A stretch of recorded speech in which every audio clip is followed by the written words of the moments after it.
ሰላም ጤና ይስጥልን ውድ የሀገሬ ቴሌቪዥን ተመልካቾች እንደምን አላችሁ? ሀገሬ ትንታኔ ጀምሯል። የአሜሪካው ፕሬዝዳንት ዶናልድ ትራምፕ የኒውክሌር ሙከራ እንዲደረግ አዘዋል። ከዚህ ባለፈ ሩሲያም ግዙፍ የተባለ የባህር ሰርጓጅ መርከብ ሙከራን አድርጋለች። የጦር መሳሪያ ሽቅድምድሙ እጅግ በጣም ተጧጥፎ ቀጥሏል። ዛሬ የምንወያይበት ዋነኛ ርዕሰ ጉዳይ ነው አርምሬስ። ሙሴ ከበደ ከባልደረባዬ ለገብርኤል ታደሰ ጋር ለሚቀጥሉት ደቂቃዎች ቆይታ እናደርጋለን። እናንተም እስከ ፍጻሜው አብራችሁ እንድትዘልቁ ደግሞ የአክብሮት ግብዣችን ነው። እንዴት አለ ኃይሌ? እንደምን አለ ሙሴ? አለን ሁሉ መልካም አለን። እንግዲህ ዛሬ ልንቃኝ የፈለግነው ጉዳይ በተለይ የሩሲያ ዩክሬን ጦርነት ጋር በተገናኘ አሁን ላይ የሀያላኑ የጦር መሳሪያ ሽቅድምድም ከዚህ ቀደም ከነበረበት በተለይ በቀዝቃዛ ወቅት እና ድረ ቀዝቃዛ ወቅት በኋላ ደግሞ በነበረው ጊዜ ከነበረበት ባለፉት 10 ዓመታት ተቀሳቅሶ ነው የቆየው ማለት ይችላል። አሁን ደግሞ በጣም ይበልጥ ተጧጥፎ የመጣበት ሁኔታ እየተመለከትን እንገኛለን። በቅርብ ጊዜ ያሉ ክስተቶችን ስትመለከት በተለይ በሩሲያ በኩል የሚደረጉ ተደጋጋሚ የረጅም ርቀት የመካከለኛ ርቀት የሚሳኤል ሙከራዎችን እየተመለከትን እንገኛለን። ከሱ ጋር በተገናኘ ደግሞ እንዲሁም አሜሪካም ደግሞ አለሁ ለማለት በአሜሪካ በኩል የሚነሱ ነገሮች አሉ አይደለ? አሁን ላይ በተለይ የኒውክሌር መሳሪያዎችን በተመለከተ ዚያር በጣም አውትዴትድ ሆኗል ወይም ደግሞ ጊዜ ያለፈባቸው ሆኗል። እየሞከረች አይደለም። አንዳንድ ጊዜ ደግሞ ምንድነው አለኝ የምትለው ኃይል ሱፐርፊሻል ነው ወይም ደግሞ በግልጽ የምናየው አይደለም የሚሉ ነገሮች ይነሳሉ። ከዛ ጋር በተገናኘ አሜሪካም አሁን ወደዚህ ሙከራዎች ላይ እየተመለሰች ያለች ትመስላለች። የአሜሪካው ፕሬዝዳንት ዶናልድ ትራምፕ እንግዲህ የኒውክሌር ሙከራ እንዲደረግ በይፋ ጦራቸውን አዘዋል። ከዚህ ባለፈ የሁለተኛ የኃይል ተሰላፊ ሀገራት የምንላቸውም እንዲሁ እነሱም በተመሳሳይ መልኩ የጦር ኃይላቸውን እያጠናከሩ ይገኛሉ። አያይዘ መታነሳው በቻይናም በኩል እንዲሁ አሁንም በኋላም በዝርዝር እናነሳዋለን የኒውክሌር የጦር መሳሪያዎቿን ቁጥር ብቻም ሳይሆን ደግሞ አቅም ካፓሲቲ በቴክኖሎጂ አቅሟን በደንብ ይበልጥ እያሳደገች መታ እየተመለከትን እንገኛለን። እንደው በተለይ ይህንን የአርምሬስን ጉዳይ በዋናነት አያይዘንም ልናነሳ የሚወደድ ነው ከሩሲያ ዩክሬን ጦርነት ጋር በተገናኘ ነው። በተለይ የሩሲያ ዩክሬን ጦርነት አንዱ ይዞ የመጣው ጉዳይ የኃይል አስተላለፉን የበለጠ ከቀዝቃዛው ጦርነት በኋላ የምዕራቡንና የምስራቁን ዓለም በይበልጥ የከፈለ ክስተት ሆኖ እየተመለከትን የምንገኘው በተለይ በኔቶ በኩል ያለው የምዕራባውያን ስጋት በሩሲያ በኩል ካለው ደግሞ የምስራቅ ክፍል ቡድን ጋር በጋራ ተፋጦ ይገኛል። በዩክሬን ላይ እየተካሄደ ባለው ጦርነት በዩክሬንም እየተካሄደ ባለው ጦርነትም የውክልና ጦርነት ተብሎም ይነሳል። በተለይ የምዕራቡና የምስራቁ ዓለም ያካሄደ ባለው ከዛ ባለፈ የሰሜን ኮሪያ ወታደሮችም እንዲሁ በሩሲያ በኩል ወግነው በዩክሬን እየተዋጉ እንዳሉ ይታወቃል። በኢራን በቻይና በኩል ያለው ደግሞ እንዲሁም ለሩሲያ ያለ ወገንተኝነትና ድጋፍ ደግሞ እንደያዘ የምታነሳው ነው። በዚህ ሁሉ ክስተቶች መሃል ነው እንግዲህ የአሜሪካው ፕሬዝዳንት ዶናልድ ትራምፕ ደግሞ ሩሲያ ተደጋጋሚ ሙከራዎችን እያደረገች ትገኛለች። በተለይ እነዚህ የኒውክሌር የጦር መሳሪያ ተሸካሚ የሆኑ የረጅም ርቀት ተምዘግዛጊ ሚሳኤሎችን ከዚህ ቀደም ከሳምንት በፊት ባለፈው ሳምንት እንዲሁ የሞባይረሳችን ነበር የብሬቬዝኒክ ተብሎ የሚጠራው በጣም ከፍተኛ ፍጥነት ያለውና የትኛውንም ኢላማ መምታት የሚችል የረጅም ርቀት ተምዘግዛጊ ሚሳኤል ሙከራ አድርጋ እንደነበር ይታወቃል። ከዛ በፊት ያደረገቻቸው ደግሞ እንዲሁ ክሩዝና ባሊስቲክ ሚሳኤል ሙከራዎችም ነበሩ። አሁን ደግሞ እንግዲህ ከቀናት በፊት ደግሞ እንዲሁ በጣም ግዙፍ የተባለ ቶርፔዶ የተሰኘ የባህር ሰርጓጅ መርከብ ሙከራን አድርጋለች። እንግዲህ በተለይ ኒውክሌርን ስታነሳ በአየር ብቻም አይደለም ሰርፌስ ቱ ኤር ወይም ከምድር ላይ የተነሱ ጥቃት የሚፈጽሙ ናቸው። የብስ አለ። ከዚህ ጋር አያይዘ የምታነሳቸው ደግሞ የባህር ላይ የኒውክሌር አቅሞች ናቸው። ይህን ደግሞ በዋናነት የምታደርገው በምንድነው? በእነዚህ ግዙፍ የባህር ሰርጓጅ መርከቦች አማካኝነት ነው። ይህንን በተሳካ ሁኔታ ሙከራ እንዳደረጉ ሩሲያ አስታውቃለች። ይሄ እንግዲህ ይበልጥ ያነቃት ይመስላል አሜሪካን እና አሜሪካ በተለይ ወደዚህ ወደ ኒውክሌር ሙከራ እንድትመለስ ነው ትራምፕ በይፋ ያስታወቁት። ይህ እንግዲህ የኒውክሌር ሙከራው ምናልባት እንግዲህ ብዙ አይነት የኒውክሌር ሙከራ አለ። በዋናነት ኒውክሌር ሙከራ ሲባል ቴክኖሎጂዎቹ ይሞከራሉ፣ ኢኩዊፕመንቶቹ ይሞከራሉ። ከዛ ውጭ ደግሞ ቴክኖሎጂውን ስናነሳ በተለይ ውስጡ ያሉት ማቴሪያሎች እንዲሁ ምን ያህል ኤፊሽንት ናቸው፣ ምን ያህል ከዘመኑ ቴክኖሎጂዎች ጋር ምን ያህል የተዋሃዱ ናቸው የሚለውን ነገር አብሮ የሚፈተሽ ነው። ሳይቶቹ ራሱ እንደውም አሜሪካ ላይ በጥያቄነት የሚነሳው ጉዳይ እሱ ነው። ምናልባት ቆየት ስላለች ይሄ ኒውክሌር ኤክስፕሎሲቭ ቴስት የሚባለውን በዋናነት ትራምፕ ይህንን በእርግጥ አላመላከቱም በመግለጫቸው። ግን ኒውክሌር ኤክስፕሎሲቭ ቴስት የሚባለው ወይም የፍንዳታው ሙከራ የተደረገው 1992 እንደ አውሮፓውያን አቆጣጠር ነው። በተለይ የቀዝቃዛው ጦርነት ከሶቪየት ህብረት መፈራረስ በኋላ በ1991 ከተጠናቀቀ በኋላ በአመቱ ይህንን ሙከራ አድርጋ ነበረ። በኔቫዳ በሚገኘው በጣም ግዙፍ የኒኩለር ሙከራ ማድረጋ ማዕከል ነው ይህ ሙከራ የተደረገው። ሙከራው ከተደረገ በኋላ ከ4 ዓመታት በኋላ ደግሞ በ1996 እንዲሁም ስምምነት ተፈርሟል። ይህ ስምምነት በተለይ በተባበሩት መንግስታት ድርጅት ጠቅላላ ጉባኤ የረቀቀ አንድ ህግ ነበር። በተለይ በኒኩለር ሙከራዎች ላይ ቁጥጥር የሚያደርግ የኒኩለር ሙከራ አቀባ ስምምነትን አካሂደው ነበረ። በተለይ ፈራሚዎቹ በጣም በርካታ ሀገራት ናቸው። ነገር ግን ብዙዎቹ ፈርመው አላጸደቁትም ነበረ። በፕሬዚዳንት ክሊንተን በኩል ነው ፊርማው ተፈርሙ የነበረው። ነገር ግን እስካሁን ድረስ አሜሪካ ራቲፋይ አላደረገችም ወይም ሴኔቱ አላጸደቀውም። ያ በመሆኑ አሁን ድረስ ገቨርን አትደረግበትም። ነገር ግን ሙከራዎቹን ባታደርግም ይህንን ባታጸድቅም ግን ሙከራ እዚህ ያደረገች ደግሞ አልቆየችም። በተለይ ከኤክስፕሎሲቭ ቴስት ጋር በተገናኘ ትራምፕ ምንም እንኳን ይህንን የፍንዳታው ሙከራም ቢሆን ምናልባት ያላመላከቱት ሌሎች ሙከራዎችን ግን ሊያደርጉ ይችላሉ የሚል ነገር እየተነሳ ይገኛል። ይህ ኤክስፕሎሲቭ ቴስትም በራሱ ደግሞ በርካታ ዓመታትን ሊፈጅ ይችላል። ወይም እሳቸው አሁን ይህንን ነገር ይዘዙ እንጂ ዓመታትን የሚወስድ ጉዳይ ነው። ምክንያቱም የኢንቫይሮንመንታል ጉዳይ ይነሳል። ከዛ ባለፈ ደግሞ ኢንተርናሽናል ኮንሰርን አለ ወይም ደግሞ ስጋት አለ። ከዚህ ውጪ የምታነሳቸው የቴክኖሎጂ ካፓሲቲ አለ፣ የሰው ኃይል አቅምን ታነሳለ። ዝግጁነቱን አብሮ የሚነሳ ከመሆኑ ጋር በተገናኘ በቅርብ ጊዜ ይህ ነገር ይሳካል ተብሎ አይጠበቅም። ነገር ግን ከዚህ ባሻገር ግን ያሉ የኒኩለር መርሃ ግብሮች ግን የበለጠ ተጠናክሮ ሊመጡ ይችላሉ ተብሎ በአሜሪካ በኩል እየተጠበቀ ይገኛል። እዚሁ ጋር ከስምምነቱ ጋር የምታነሳው ሩሲያም አንዷ ተጠቃሽ ነች። ሩሲያም በተመሳሳይ ዓመት በ1996 እንደ አውሮፓውያን አቆጣጠር ልክ እንደ አሜሪካ ሁሉ ስምምነቱን ፈርማ ነበረ። ከፈረመችም በኋላ በ2000 ደግሞ በፈረንጆቹ አቆጣጠር እንዲሁም አጽድቃ ወደ ተግባር አስገብታ በዚሁ ስምምነት ማዕቀፍ ውስጥ ተገዢ ሆና ቆይታ ነበረ።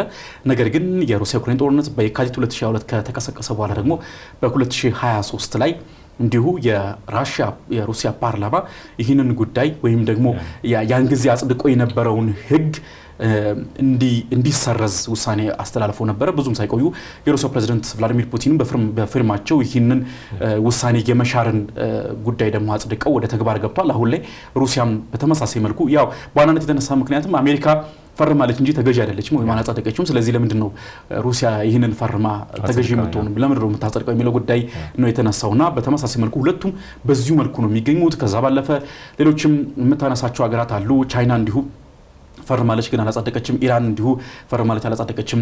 ሌሎች ደግሞ ሀገራት ጭራሽ ያልፈረሙ ደግሞ ሀገራት አሉ። ልክ የሁለተኛ የዓለም ሀያላን ተርታ የሚሰለፉ ሀገራት አሉ እንደነ ህንድ፣ ፓኪስታን ደግሞ እንዲሁ እነዚሁም ሀገራት ደግሞ ከናካቴው ያልፈረሙ ሀገራት ናቸው። ይህ እንግዲህ የሚያመላክተን ብዙ ጉዳይ አለ። በተለይ አሁን ላይ የበለጠ እንግዲህ ቅድም ስናነሳው እንደነበረው ከቀዝቃዛው ጦርነት በኋላ በነበሩት በርካታ አስርተ ዓመታት ተቀዛቅዞ ነው የቆየው ይላል። እንደውም የስቶክሆልም የሰላም ጥናት ምርምር ተቋም ይህንን ጉዳይ በደንብ በስፋት ቃኝቶታልና ይህ የጦር መሳሪያ እሽቅድምድም እስካሁን ድረስ እየተዳከመ ነበር የመጣው። በተለይ ብዙ ገዢ ስምምነቶች ነበሩ በተመድ በሌሎችም ስብስቦች ውስጥ የነበሩ ስምምነቶች ነበሩ። እነዛ እያዳከሙት ነበር የመጡት። ከቅርብ ጊዜያት ወዲህ ግን ይበልጥ እነዚህ ደግሞ ስምምነቶች እየተሻሩ ብዙ ሀገራት ከዚህ ስምምነት እየወጡ የኢራን የኒኩለር ስምምነት መርሃ ግብርን ታስታውሳለህ። ዶናልድ ትራምፕ መጀመሪያ የስልጣን ዘመናቸው ወቅት በራሳቸው ፈቃደኝነት ከስምምነቱ ከወጡ በኋላ ኢራንም ተገዢ አይደለም ብላ ወጣለች።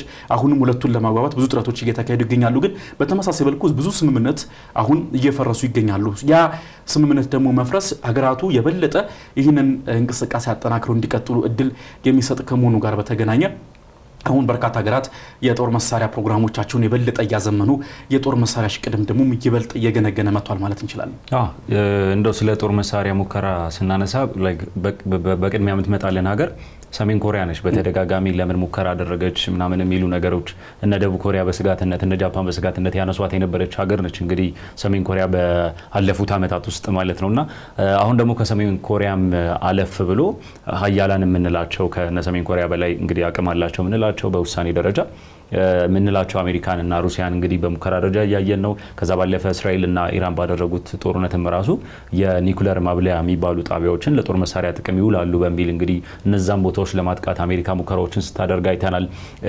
በደንብ ከውድድር ለማስወጣት የሚደረጉ ጥረቶች አሉ። ምናልባት አሁን የኒኩለር ማብለል ውድድር ውስጥ እንዳትገባ ኢራን ነው እንግዲህ ከዛ ውድድር ለማስወጣት ጥረቶች የተደረጉ ራሳቸውን የሚያሳድጋሉ። ሌሎችም ደግሞ እንዳያድጉ አይነት ሙከራዎች ነበሩ እንግዲህ በኒኩለር ሙከራ ውስጥ በተደረገ ማለት ነው። እንዳነሳው ደግሞ ለነዚህ ሙከራዎች መነሻ ምክንያት የሆነው አሁን ላይ አክቲቭሊ እየተካሄደ ያለው የሩሲያና ዩክሬን ጦርነት ነው። እንግዲህ በዚህ ጦርነት መነሻ አድርገው ነው ሁለቱም ምንድነው አሁን በዚህ ላይ ልናይ የምንችለው ጦርነቱ ከሩሲያና ዩክሬን ዘሎ አልፎ ሌሎች ዓለም ሀገራት በተዘዋዋሪ እየተሳተፉበት ነው። እንዳልከውም ደግሞ የውክልና ጦርነት የሚመስልበት ሁኔታም ጭምር አለ። ሀገራቱም የሚሞክሯቸውን አቅማቸውን እየተፈታተሹ ነው። የአውሮፓ ህብረትም ከዚህ ቀደም ሩሲያ ጥቃት ፈጽማለች በሚል በአውሮፓ ህብረት መኖሪያ ላይ ጥቃት ከፈጸመች በኋላ ኪየቭ ላይ ሙከራ እያደረገች ነው። የአየር ክልሎቹ እየተጣሱ በኋላ የእኛን አቅም የመፈተሽ ነገሮች እየታዩ ነው የሚል ነገሮች ታይተዋል። እና እነዚህን ስናይ ሀገራቱ በሌላ ሀገር ሙከራ እያደረጉ ራሳቸውን እየተፈታተሹ ያላቸውን መሳሪያ እያሳደጉ እየሄዱ እንደሆነ እናያለን። እና ይህ ሙከራ ደግሞ እንግዲህ ይዞት የሚመጣው ነገር ግልጽ ነው። ተለቅ ያለ ችግርን ይዞ የሚመጣ ነው። እንደ ሌሎች ጊዜያቶች አይነት አይደለም። ከዚህ ቀደም የምናደራጃቸው ጦሮች ወይም ይደራጁ የነበሩ የጦር ኃይሎች ያን ያክል ከፍተኛ በጀት ያልነበራቸው ናቸው። ከዛ ባለፈ ደግሞ ይህንም ያክል በቴክኖሎጂ የረቀቁ አይደሉም። አሁን ከሰሞኑ ሩሲያ እንትን ያለችው ያስመረቀችው ይሄ የሞከረችው ሚሳኤል በከፍተኛ ርቀት ለረጅም ሰዓታት ያክል መብረር የሚችል ደግሞ ተሞክረበት ጊዜ ለ15 ሰዓታት ያክል በርሯል። ከዛም ባለፈ ደግሞ እንግዲህ በዋናው ሙሉ ለሙሉ ወደ ተግባራ ሲገባ ወደ 22 ሰዓት ገደማ ራሱ ሊበር ይችላል ነው። እንግዲህ በዚህን ያክል ደረጃ መራቀቆች እየመጡ እያየን ያለንበት ሁኔታ አለና እነዚህ መራቀቆች የተለያየ ፉክክርን አሁንም የበለጠ እያመጡ ሊሄዱ ይችላሉ። ነገር ግን ይሄ የመሳሪያ ውድድር የሚለው ሀሳብ እስቲ ከጅምሩ ምን ይመስላል? ለምሳሌ አሁን እንደው የኒኩለር ኮንሴፕት ከመጣበት ከ1945 ጀምሮ ስንመለከተው 1945 ላይ የአሜሪካ የመጀመሪያ ለሁለተኛ ዓለም ጦርነት ማብቃትም እንደ ምክንያት ነው ያንን የጦር መሳሪያ ጥቅም ላይ መዋሉ ማለት ነው በመጨረሻ ደረጃ። ከዛ በኋላ ያንን ተከትለው ሶቪየት የቀድሞዋ ሶቪየት ማለት ነው አሁን ሩሲያ እና ሌሎች የተበታተኑ በዙሪያው ያሉ ሀገራት እንዳሉ ሆነው ቀጥለው የኒኩለር ባለቤት መሆን ችለዋል። ሌሎች ሀገራትም አሁን ከፍተኛ ቁጥር ያላቸው ሀገራት ጥቂት የማይባሉ ሀገራት ናቸው። እንግዲህ ምናልባት ከምናያቸው ቬቶ ፓወር አላቸው ከምንላቸው ሀገራትም አልፎ በጸጥታው ምክር ቤት አሁን 5 ሀገራት አሉ አይደል ቬቶ የምንላቸው። ከነሱም ባለፈ እንግዲህ ሌሎች ሀገራትም የዛ ባለቤት የኒኩለር ጦር መሳሪያ ባለቤት ሆነው የምናያቸው ሀገራትን እየተመለከትን ነው። ሌሎች ሀገራትንም ኒኩለርንም ለሰላም ዓላማ ነው የምንጠቀመው የሚሉ እንቅስቃሴዎችንም እያየን ነው። ምናልባት ለጦርነት ለጦር መሳሪያ ግንባታ ይጠቀሙታል አይጠቀሙትም ሌላ ጉዳይ ሆኖ፣ ነገር ግን የኒኩለር የማብለል እንቅስቃሴዎችን እያየን ነው። ምናልባት እነዚህ ነገሮችን እየተካረሩ እንዲመጡ ያደርገዋል ነው። አሁን በ1945 ከተጀመረ በኋላ ግን አሁን ላይ ያለው ለየት የሚለው ያኔ የነበረው የኒኩሌር የጦር መሳሪያ ነው በከፍተኛ ደረጃ ሊነሳ የሚችለው እንጂ አብዛኞቹ ሀገራት ጦራቸውን ሲያደራጁና ሲያጠናክሩ የነበረው በሰው ኃይል ከፍተኛ የሰው ኃይል እንዲኖራቸው በማድረግ የእግረኛ ጦራቸውን ቁጥር በማብዛት በብዛት በእንደዚህ አይነት ነገሮች ነው ከፍተኛ የሆነ አቅም አለንና ያላቸውን ቁጥር ሲወዳደሩ የነበረው። አሁን ላይ ግን ውድድሮቹ እንደምናየው ነው። ምን ያክል ሰዓት በረራ ማድረግ ይችላል፣ ምን ያክል ሰዓት ሳያቋርጥ መሄድ ይችላል፣ ምን ያክል ኪሎ ሜትር ሄዶ ጥቃት መፈጸም ይችላል፣ የትኞቹ ነገር መከላከያ ስርዓቶች ጥሶ ማለፍ ይችላል የሚሉ ነገሮች ከግምት ውስጥ እየገቡ ለምሳሌ አሜሪካ ከፍተኛ የሆነ የአየር መከላከያ ስርዓት አላት። ያንን ስርዓት ጥሶ ማለፍ የሚችል መሳሪያ ለመስራት ነው ጥረቱ የሚደረገው። በቀጣይነት አሜሪካ ምን ልታደርግ ትችላለች? የሷን የመከላከያ ስርዓት ማጠናከር የምትችልበትን እንቅስቃሴ ታደርጋለች። ከዛ ባለፈ ደግሞ እንዴት የሌሎችን ጥሶ መግባት የሚችል መሳሪያ እንዴት መስራት ይችላል። ከዛ ባለፈ ደግሞ ለምሳሌ የሩሲያ አሁን የተሰራው የትኛውም የመከላከያ ስርዓት ሊያቆሙ አይችልም የተባለውን እንዴት መከላከል ይችላል የሚል ሌላ ውድድር ውስጥ ይገባል ማለት ነው። ይሄንን ግን ስናየው አሁን ለምሳሌ ከዚህ ቀደም የነበረው በቀዝቃዛው ጦርነትም ድረስ አካባቢ ድረስ የነበረው በአሜሪካና በሶቪየት ህብረት መካከል ነው ጠንካራ የሚባሉ ውድድሮችን ስናይ የነበረው። አሁን ግን ከዛም ያለፈ ነው። ከዛም ያለፈ መሆኑን የምናየው የአፍሪካ ሀገራትም ጭምር ለወታደራዊ በጀቶቻቸው ምን ያክል እንደሚመድቡ ስንመለከት ነው። እንግዲህ የአፍሪካ በ2024 የወጣው ቁጥር 50.2 ቢሊዮን ዶላር ለወታደራዊ በጀት በጅተዋል የአፍሪካ ሀገራት። እንግዲህ ምናልባት ይህንን ቁጥር ስናየው ከሌሎች ሀገራት አንጻር ትንሽ ሊመስል ይችላል። ነገር ግን አፍሪካ ካላት ሪሶርስ አንጻር ግን ከፍተኛ የሆነውን በጀት ለጦር መሳሪያቸው እያሳደጉና እየጨመሩ እንደሄዱ ነው የምናየው። 2015 የነበረውን ስንመለከት አሁን ያለው ከ2015ቱ በ20% 22% በመቶ ገደማ ብልጫን አሳይቷል። ምንድነው የምንመለከተው? በየአመቱ ሀገራቱ ለወታደራዊ በጀታቸው ምን ያክል ትኩረት እየሰጡ እንደሆነ የምናየው ነው። ዶናልድ ትራምፕም አንስተውት ነበረ። ኔቶ ጠንካራ መሆን ከፈለገ ሀገራቱ ለወታደራዊ በጀቶቻቸው የሚበጅቱትን በጀት ማሳደግ መቻል አለባቸው የሚል ነገርን አንስተው ነበርና በከፍተኛ ሁኔታ በጀታቸውን እያሳደጉ የመጡበት ሁኔታ ነው ያለው። መከላከያን እንደ ደህንነትን ማስጠበቂያ ከዲፕሎማሲ ባልተናነሰ ሁኔታ እንደውም በበለጠ በሚባል ደረጃ የሚፈልጉትን ነገር ለማስፈጸም መሳሪያን ወደ መጠቀም አይነት ነገሮች እየመጡ ነው ያሉት። በአፍሪካ ውስጥ ስናነሳ ከፍተኛውን ቁጥር ያለው የመከላከያ በጀት የሚበጅቱት የሰሜን አፍሪካ ሀገራት ናቸው። እንግዲህ ካለው የአፍሪካ ቁጥር አንጻር ጥቂት ናቸው። ነገር ግን ወደ 30 ቢሊዮን ዶላር ገደማ የሚሆነው በ2024 በጀት የበጀቱት ከ50.2 ቢሊዮን ዶላር ተበጀተ ከተባለው የአፍሪካ በጀት ውስጥ የሰሜን አፍሪካ ሀገራት ናቸው።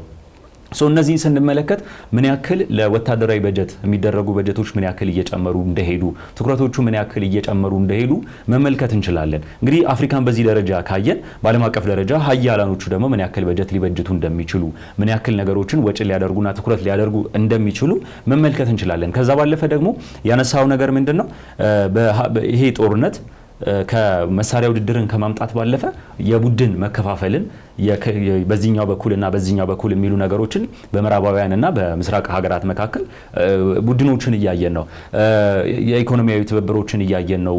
ወታደራዊ ትብብሮችን እያየን ነው። የጋራ ወታደራዊ ልምምዶችን ሲያደርጉ እየተመለከትን ነው ብዙ ሀገራትንና የሩሲያና ዩክሬን ጦርነት ዩክሬንን እንደ ሙከራ ሁኔታው እንዴት ሊቀጥል ይችላል፣ በሁለቱ ክልሎች መካከል ያለው ግጭት ቢያድግ እንዴት ሊሆን ይችላል የሚለውን ነገር ለመመልከት የሩሲያና ዩክሬንን ግጭት ነው በመጠቀሚያነት እየተጠቀሙ ያሉት የሚል አይነት ነገር ነው ያለው እንጂ ዩክሬንን መስዋዕት በማድረግ ሀገራቱ ሙከራቸውን እያደረጉ ነው፣ እየተፈታተሹ ነው። አሁን የሩሲያ የምናያቸው መሳሪያዎች የወጡትና ሙከራዎቹ ውጤታማ ናቸው የሚሉት አንድም ሌሎቹ ሀገራት እነዚህ አይነት መሳሪያዎች አሉኝ የሚለውን ማስፈራሪያ ለማሳየት ነው። ሁለትም ደግሞ ለዚህ የጦር መሳሪያ ይሄ ጦርነቱ ያወጣው ነው። በዚህ ጦርነት ምክንያት እንዲወጣ በዚህ ጦርነት ምክንያት ጦርነቱን ማትሰጡኝ ከሆነ እንዳሸንፍ ማታደርጉኝ ከሆነ የሚሉ አይነት ማስፈራሪያዎችን ለመጠቀም ነው። ዲፕሎማሲያዊ መንገዶች በተደጋጋሚ ተሞክረዋል። ሩሲያና ዩክሬን ለማደራደር ሙከራዎች ተደርገዋል።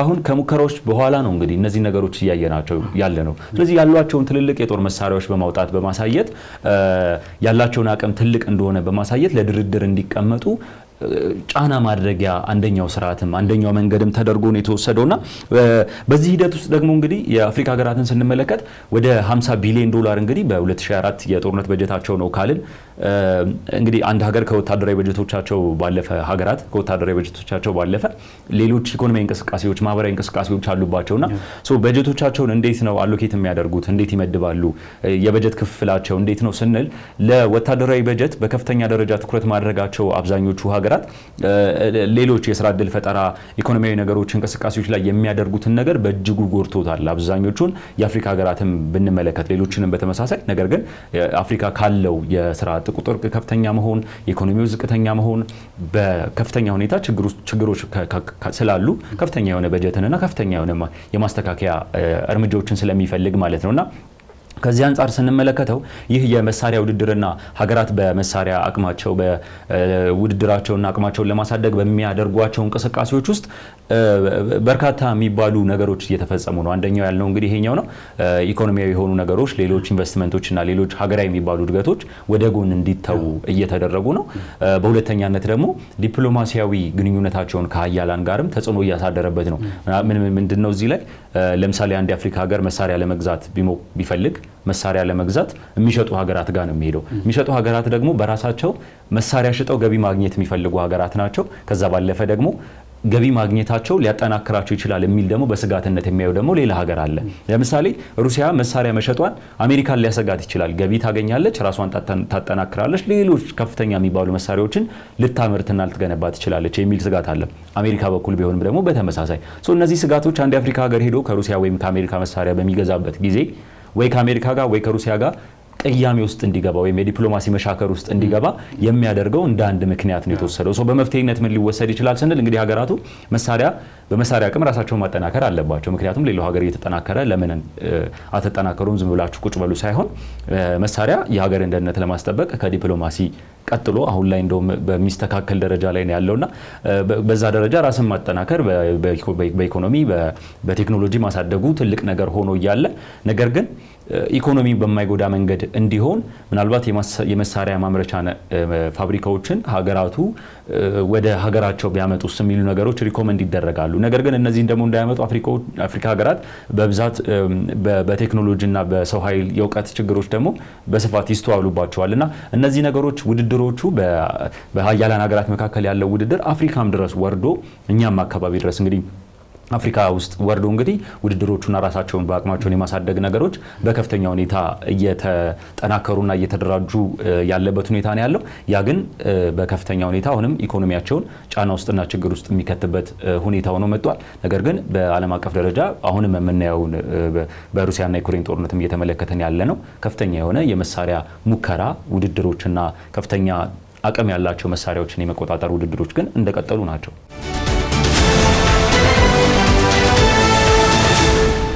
ያው ምናልባት እንደው ከአሜሪካና ከዚህ ቀደም ከነበረችው ሶቪየት ህብረት ወይም ከሩሲያ ባሻገር ያሉ ሀገራትም በዚህ ጦር መሳሪያ ሽቅድምድም ውስጥ ከፊት ሆነው ተሰልፈው ያየናቸውን እንገኛለን።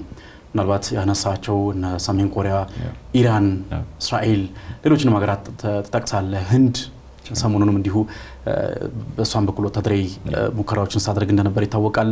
ከዛ ባለፈ እንደው ምናልባት መጠቀስ ያለባት ሀገር ቻይና ነች። እንግዲህ ቻይና በተለይ ከቅርብ ጊዜያት ወዲህ በሩሲያና በአሜሪካ መካከል ብቻ አይደለም ልዩነቱ ያለው የሚል በደንብ አንድምታውንም አመላካች የሆኑ የጦር መሳሪያ ፕሮጀክቶች መርሃ ግብሮች ሲከናወኑ ተመልክተናል። ባሳለፍነው መስከረም ወርም እንዲሁ በቻይና ቤጂንግ የተካሄደው 80ኛው የድል በዓል ላይ ያየናቸው በጣም ግዙፍ የጦር መሳሪያዎችን ተመልክተናል። ፑቲንም ተገኝተው ነበር። ፑቲንም የሰሜን ኮሪያው ፕሬዝዳንት ኪም ጆንግ ኡን ተገኝተዋል። ሌሎችም የሀገራት መሪዎች እዛ አካባቢ ነበሩ። የቀጠናው መሪዎች ተገኝተውበታል። ለአሜሪካ ለምዕራቢያንም በጣም ትልቅ መልእክትን ያስተላለፈ ክስተት ነበር። ምክንያቱም ዓለም ከዚህ በፊት አይቷቸው የሚያውቃቸው በጣም ግዙፍ የተባሉ በጣም ዘመናዊ እንደውም ቻይና እጅ አይገኙም ተብለው ሁሉ ይነሱ የነበሩ የጦር መሳሪያዎችን ተመልክተናል በቻይና በኩል። ከዛ ባለፈ ደግሞ አሁንም የኒውክሌር ጦር መሳሪያዎቿን ከጊዜ ወደ ጊዜ እያላቀች ትገኛለች። እንደ ስቶክሆልም የዓለም አቀፍ የሰላም ጥናት ተቋም መረጃ ከሆነ በአሁኑ ወቅት ወደ 600 የሚደርሱ የኒውክሌር ጦር መሳሪያ አላት የሚል መረጃ አለ። ከፈረንጆች አቆጣጠር 2023 ጀምሮ ደግሞ ቁጥሩን በየአመቱ በመቶ እየጨመረች ትገኛለች። በዚሁ ደግሞ የምትቀጥል ከሆነ በ2035 አጠቃላይ ቁጥሩ ወደ 1500 ታደርሳለች የሚልን መረጃ አጋርቷል። ይህ እንግዲህ የሚያመላክተ ቻይና ከጊዜ ወደ ጊዜ በፍጥነት በዚህ በተለይም በዋናነት ደግሞ የኒውክሌር አቅሟን ያሳደገች እንደመጣች ትመለከታለ።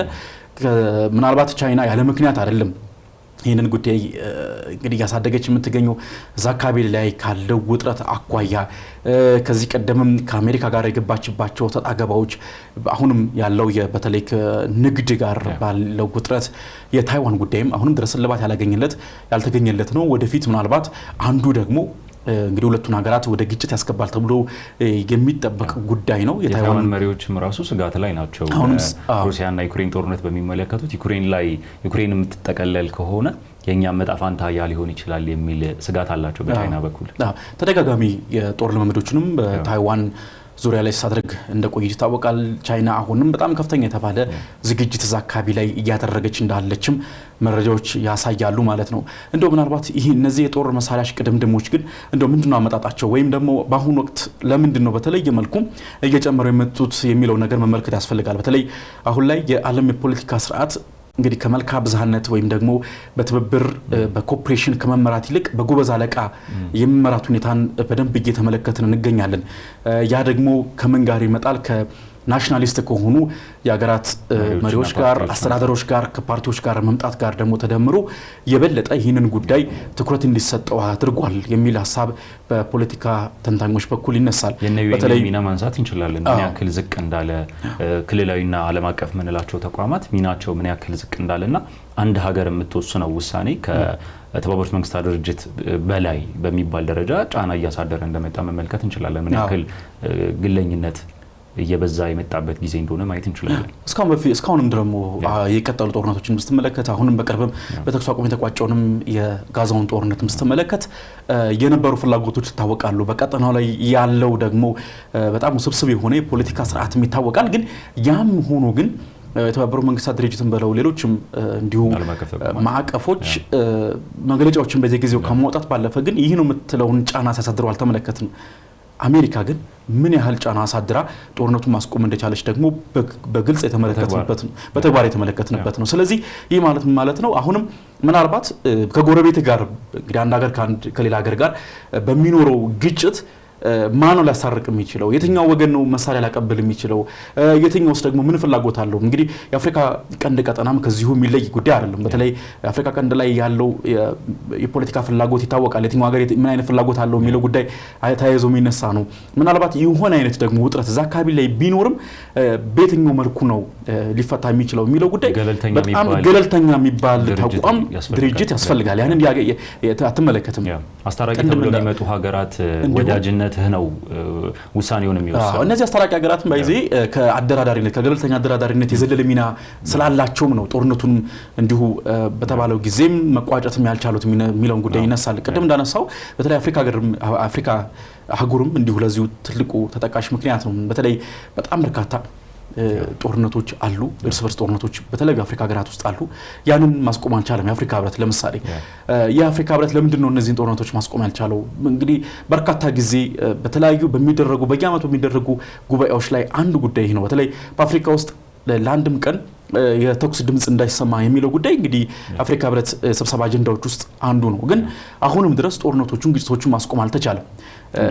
እንደውም እየበዙ ያሉ ይመስላሉ። በተለይ ባለፉት ደግሞ ጥቂት አመታት ውስጥ ደግሞ የበለጠ ቁጥሩ እንትን ያለ ይመስላል። ይህ እንግዲህ የሚያመላክተው ምንድነው? በዋናነት እንዲሁ አንዱ ተጠቃሽ ምክንያት ተደርጎ የሚነሳው ጉዳይ የትንንሽ አነስተኛ ተዋጊ ቡድኖች መብዛት ነው። እንግዲህ ቅድም ላነሳ ነው ለጦር መሳሪያ ቅድምድሙ እንደሌላው በተለይ ከዚህ ከዓለም የፖለቲካ ስርዓት ባሻገርም ደግሞ ተጠቃሽ ተደርጎ የሚነሳው ምክንያት እነዚህ ትናንሽ ሚሊተንት ግሩፕስ ወይም ደግሞ ተዋጊ ታጣቂ ኃይሎች ደግሞ መበራከት እንዲሁ ምክንያት ተደርጎ ይጠቀሳል። እነዛን ታጣቂዎች ለመከላከል ደግሞ መንግስታት የበለጠ በጦር መሳሪያ መጠንከር አለባቸው።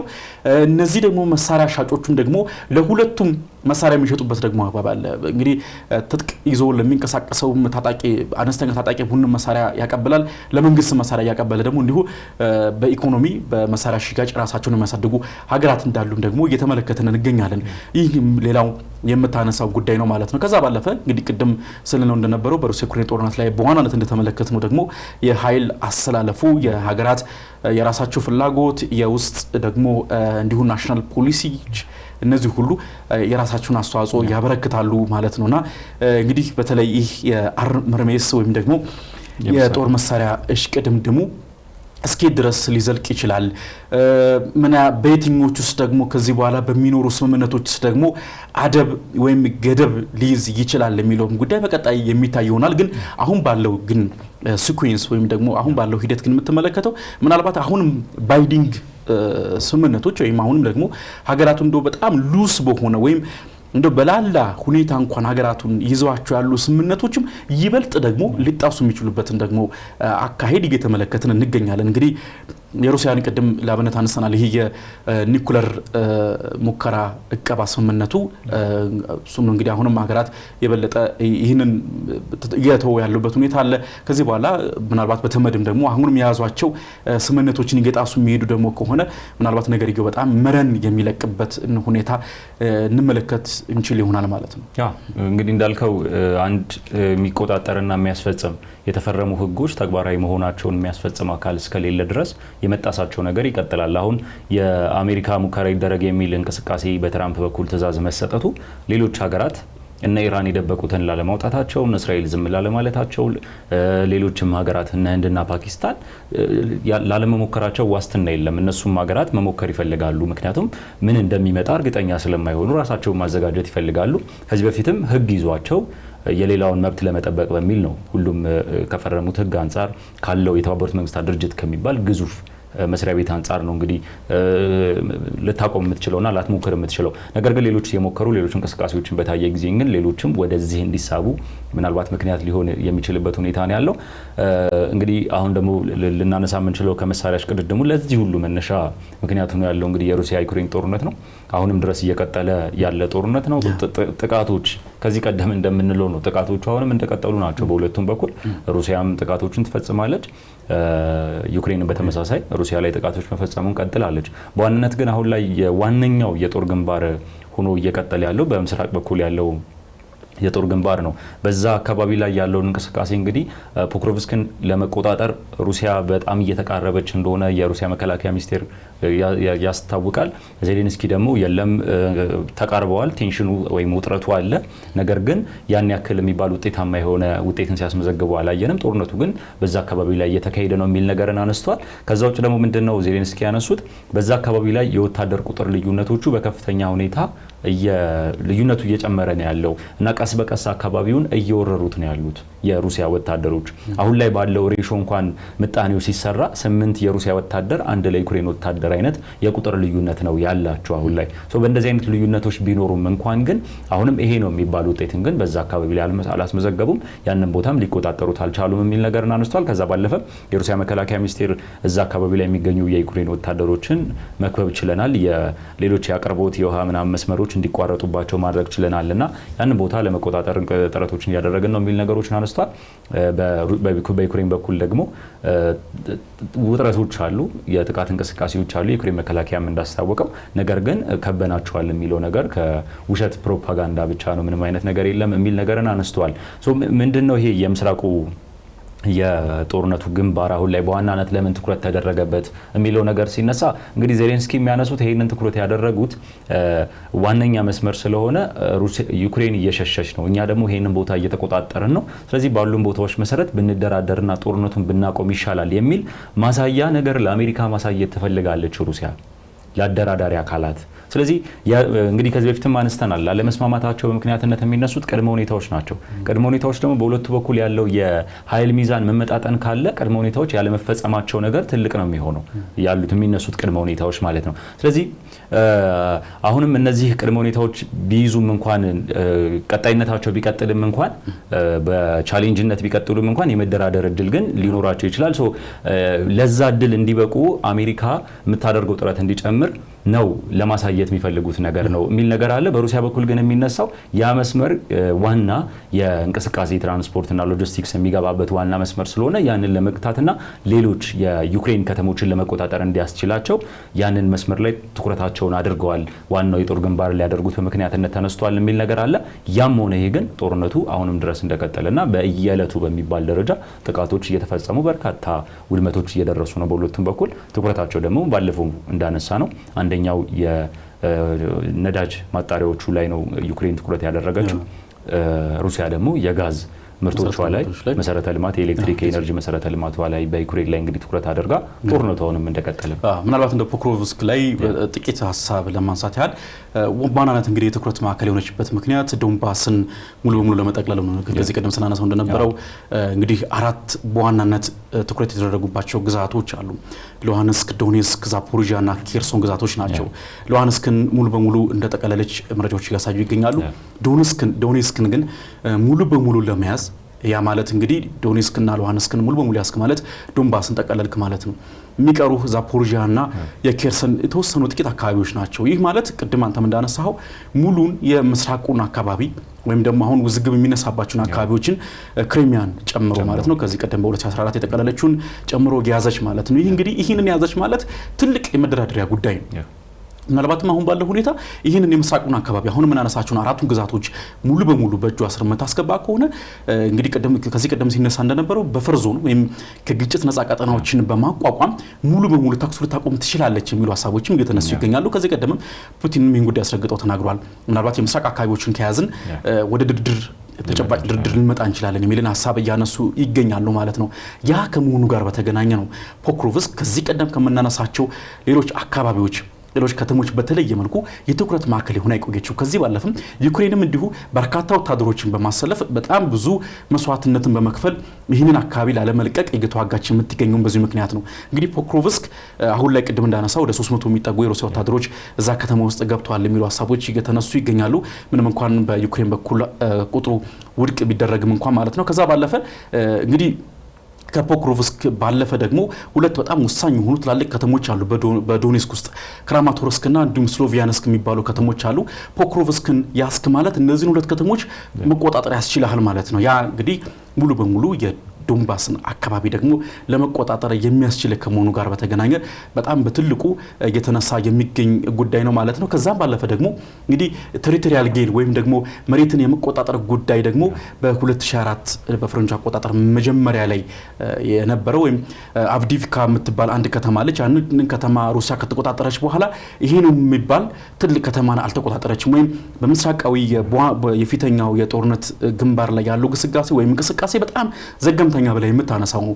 ያ ከመሆኑ ጋር በተገናኘ በጣም ትልቅ የሩሲያ ስኬት በተለይ ይህንን ቦታዎችን ወይም አካባቢዎችን ከመቆጣጠር አኳያ በጣም ትልቅ የጦርነት ስኬት ተደርጎ የሚነሳላት ከመሆኑ ጋር በተገናኘ ይህ ጉዳይ በዋናነት አሁን ላይ ትልቅ የትኩረት ማዕከል ሆኖ ይገኛል ማለት ነው። ከዛ ባለፈ ግን እንግዲህ የሩሲያ ዩክሬን ጦርነት አሁንም ተባብሶ ቀጥሏል። የተኩስ አቁም ድርድሮችም እንዲሁ በሐምሌ ወር ከተደረጉ በኋላ አሁን ላይ ምንም አይነት ድርድሮች ወይም ንግግሮች እየተካሄዱ አይደለም። አሁንም ግጭቶች፣ ጥቃቶች በሁለቱም ወገኖች በኩል ቀጥሏል ማለት እንችላለን። በቀጣይ ደግሞ ምን አይነት ነገሮች ይኖራሉ የሚለው እንግዲህ በቀጣይ በሚኖሩን የሀገሬ ትንታኔ መሰናዶቻችን ሰፊ ሽፋን ሰጥተን የምንወያይባቸው ይሆናል። ለዛሬ ግን በዚሁ እንቋጭ።